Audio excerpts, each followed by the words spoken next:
Hey guys, it's Paula. And Charlotte. We are PC. Yay. We're It's so our first excited, you one. guys. This is going to be so fun. We have so many things to share and talk about. But today we want to talk about dealing with people who are complainers. So as you can see from the description, it says, we are PC except when it comes to complainers. Who wants to deal with a complainer? Charlotte, what do you do when you deal with a complainer? Yeah, you know what? I've changed my approach actually. It's interesting because I used to because it's not fun. It's not fun to deal when people are like not in a great space and they're negative and they're complaining, and especially when you're trying not to be like that, you know what I mean, and step forth in a different way. But I'm really trying to look at it from two places. One place from being a lot more compassionate about what that person may be going through, that the result is a symptom of complaining. And also stepping into the boldest version of myself, which is what could I ask? What question could I ask them to see things from a different perspective or to get to the heart of that? So how can I be more bold in my communication so that I'm not just in avoidance, just leaving people there, but just giving it an attempt to really see like, how can we shift this right now? How about you? Oh my gosh, that's so good. Charlotte and I are both high-level coaches in the world of coaching business, executives, people dealing with things, just life in general.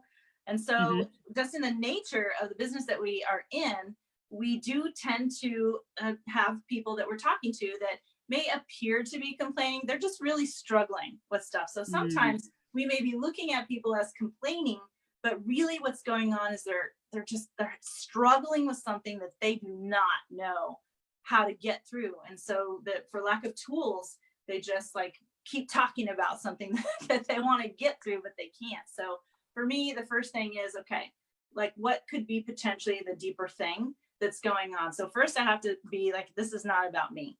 That's and as a coach, that's easy because when we're talking to clients, we already know it's not about us. But even just in our personal lives and in our businesses, we have to look at it that way. So if it's not about me, then where is this coming from? So if I'm making it about the person that is being the complainer, then how do we get deeper into what's going on down there with them? What's going on at a deeper rooted level? So they're here on surface level and thinking that it's all about what's on the surface level. And so they're frustrated with, how do I deal with this thing? They don't think that that's surface level. They think that's the thing.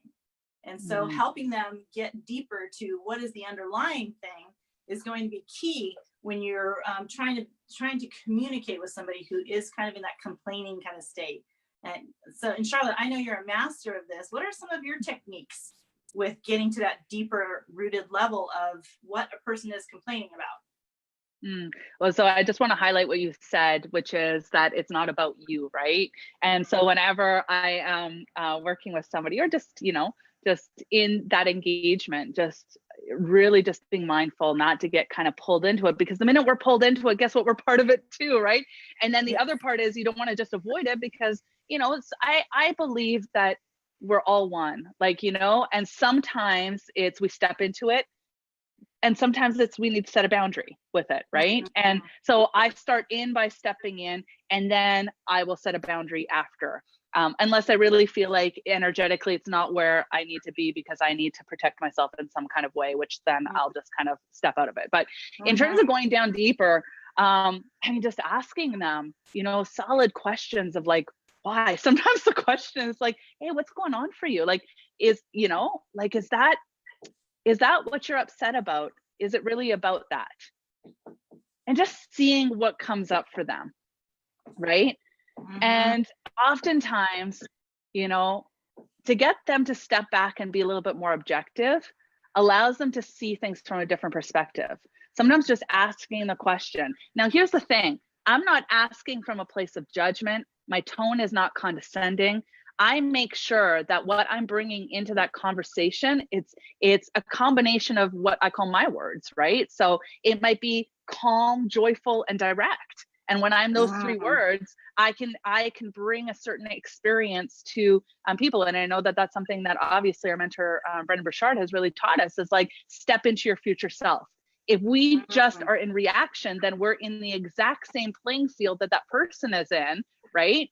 But it requires somebody to role model something different, and for somebody to look at things from a different perspective, so that it offers the space for someone else to be like, I'm not judged right now. And so I feel safe to be able to be like, you know what, you're right. I'm really stressed because of money, or I'm really stressed because I'm in a really bad situation right now, or I just don't know what to do. I feel stuck.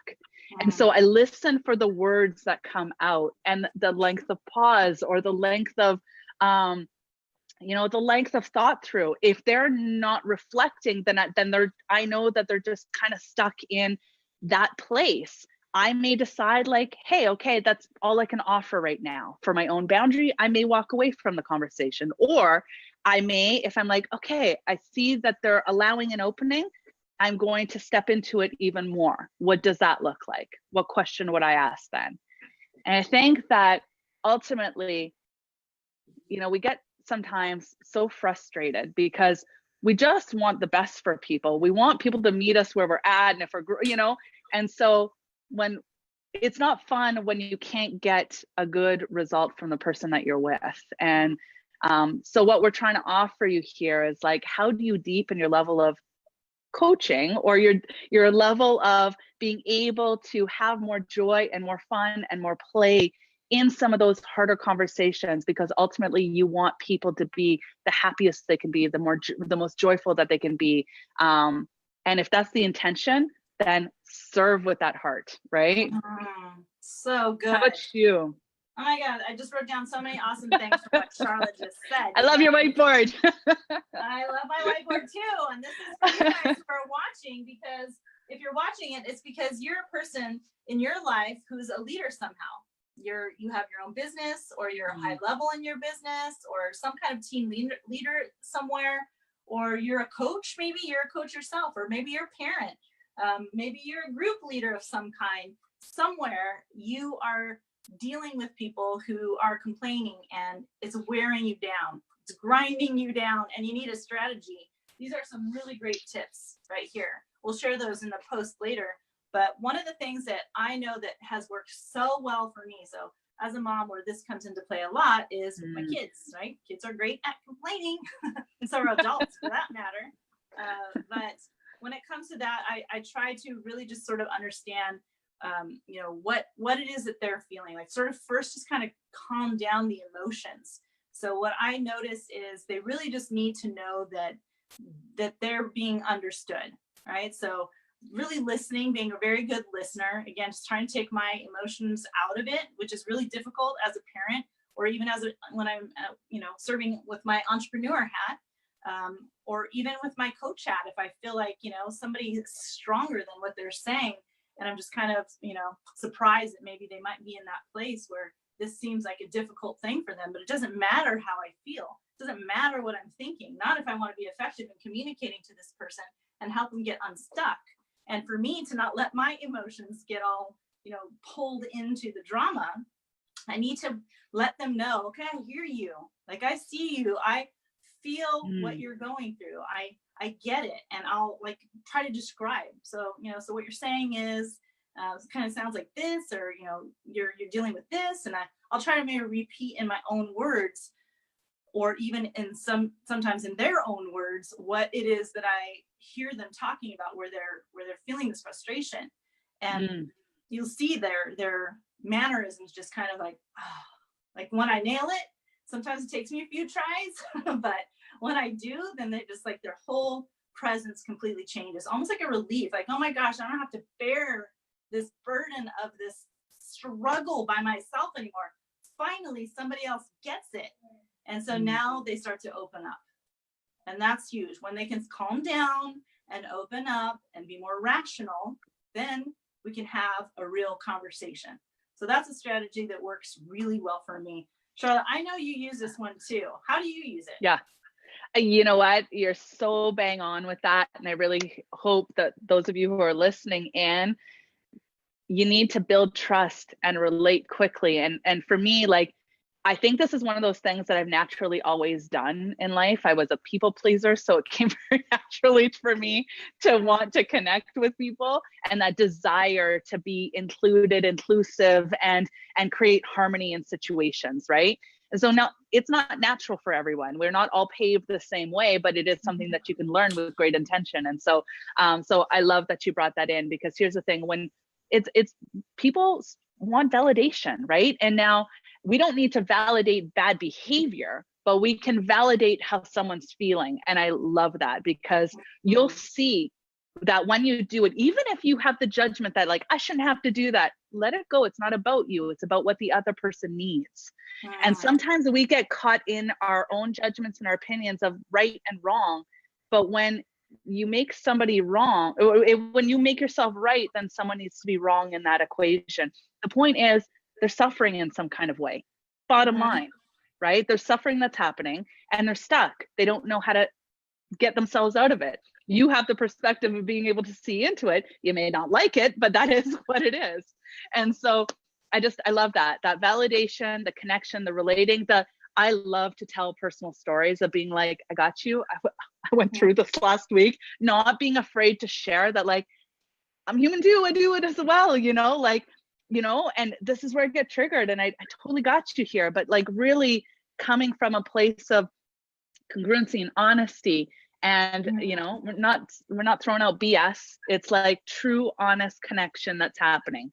And I feel like when you really care about people, then you're not afraid, you're not afraid to go there. And so, and it's not that people, we naturally are kind of stuck in our worlds, and sometimes it takes us having to step backwards and be like, gosh, you know how good it feels when you help somebody, and in that service it makes you feel good too, and in that service comes somebody has the tools to be able to see life differently, and maybe they're going to move through it smoother.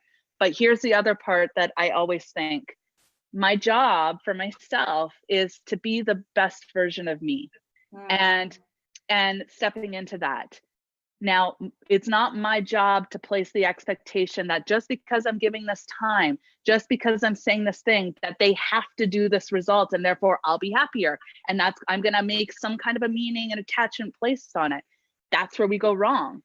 We think, I spent all this time, and they like, I'm only going to be happy if they make that change, right? And I'm sure there's lots of you out there with relationships who struggle because you placed happiness on the result. But honor their journey. Some people are ready for it, some people are not. But do you know how to hold space for someone even when they're not at the place to hear it right in that moment? Doesn't mean that they won't hear it 1 month from then when they're reflecting on a conversation. We give the gift, we give it without expectation. Yes. Oh my God, that's so good. That is so important, you guys. And even if we're just talking about, this could be a conversation with just a friend or a coworker. Maybe you're not in a high leader position. Doesn't matter. Now that you have this information, you're the highest level in that situation. So you have to take responsibility for the knowledge that you just took time to gather. And now this is a tool for you. So in any situation moving forward, you now have the highest amount of tools than the other people that you're dealing with who are turning to that complaining place, right? If they're complaining, they don't have tools to deal with that. They're reaching out for help. So honoring their journey, I think, is so brilliant, Charlotte, that you brought that point up. For me too, I just love, as Charlotte said, if this is about caring about people, I absolutely love to be the cheerleader of people. I love to point out all the things that they're doing well, what they're doing great. And sometimes when people make bad choices, it's because they're starting to lose belief. So making a choice to complain about something rather than proactively work through it and figure it out, maybe it's because they're starting to lose belief in themselves, that they can do it. So when we give them stories about themselves or stories about people who are like them, that have worked through things and who have succeeded, so that they remember that they can do hard things, that they can work through things, and that they have done hard things and they've successfully gone through difficult things and come out on the other side better, smarter, bigger, stronger. And then that stokes that belief in them again. And then they again will start to calm down because it's not this impossible thing that's in their life. It's like, okay, it might not be easy, but it's not impossible anymore. And now it's like, okay, it's achievable. And so they're more calm, they're more open to what you have to say, for what ideas. There's wheels are turning inside their own head. What things can they come up with that could work? Have you experienced that, Shar? Totally. Yeah, 100%. I love to cheer people on. Like, I always feel like I'm wearing the dual hat, right? Like, if you're not getting the right result, you need to shift your way. So again, it goes back to like, it's not just one way. We're going to give you one formula. If you follow this one formula, you're going to ace all these conversations. It's like, no, like, you're watching the person, what's working with them, what's not working with them, you know, like, what do you need to shift so that you're getting the result? You're getting a result that is moving forward without being attached to it. And I know that that sounds contradictory, but it is, it's a dance. You're in a dance with communication, and it's somewhat planned because you've done, like, I mean, maybe not in these circumstances, but with other situations, you might have planned out conversations, but you got to be able to be fluid and move and pivot and, you know, ask that next question and just see where they're at, right? Because it's about them unlocking and being able to trust and open and get to that next place and see things differently. If that's not happening, then either you shift it or you're like, oh, they're just not in that space. And that's okay. You don't need to make it mean anything either, you know? That's all good. Yeah. It depends on your relationship to the person, right? So we're giving you guys a little bit of kind of generic scenarios here right now, but you know, you might press harder with somebody that you know, or maybe not, you know, you might have a, you know, an easier time with people that you don't know, who knows? But the point is, yeah, we just got to care more, right? Like, care more about helping our communities, each other, seeing, watching, observing who's struggling. I always think about those times where sometimes the people who struggle the most are the ones that you would never even know because no one's asking them questions. And like, it's a humanity. It's all about humanity for me. It's not just about, I don't know. It goes deeper than just me in business or me, you know, just wanting to help out. It's like, I don't know, I have this desire, I just want everything to just kind of level up and be one, and develop stronger communities. That's actually such a good point. That's the piece that you can be attached to emotionally, a soul level, and knowing that helping someone at least like bring down some of that negative energy. If that's the least you can do, that's huge. Can you imagine taking the edge off of frustration? That's a massive contribution to someone's world. And your objective that you can be attached to when you go into those conversations is, let me just help this person be less on the negative side than they are. That's an objective they want too. If they're complaining, they don't want to feel that way. So you guys can come in with the same objective of getting to the next step that gets them past that level of frustration. And in an ideal world, help them identify what exactly they need to do to solve the problem. But like Shar said, it doesn't always go to that place. But even if you walk away, and the most that you could do, which is huge, is just acknowledge their frustration so that they don't feel. So now that, like Shar said, they've unlocked a little bit on that. That's an awesome thing to be able to do. And we encourage you guys to take some of these tips, be bold, step into it. It's not about you. What's the deeper issue? Step into future self, create a safe place, set your boundary, build trust and relate, honor their journey. And the last thing Charlotte said was shift. If you need to make that shift. We hope that you guys enjoyed these fun tips on how to be PC with a complainer. And we have lots of fun other videos to bring you guys in the future. If you have any comments, put them in the comments under this video, and we would love to reach out to you guys and help you with any of the comments that you have. Shar? No, that's it. I'm just super excited. We are just pumped to be able to share more and together. And you'll learn more about us and, you know, who we are and what we do. And yeah, this is really something that we're really passionate about. So super excited to just continue this process. Yes. So see you guys for now, all you leaders, coaches, entrepreneurs, moms, dads, business owners, whatever you are. We appreciate you so much. And we love hanging out with you. Thanks so much, you guys. Bye, everyone.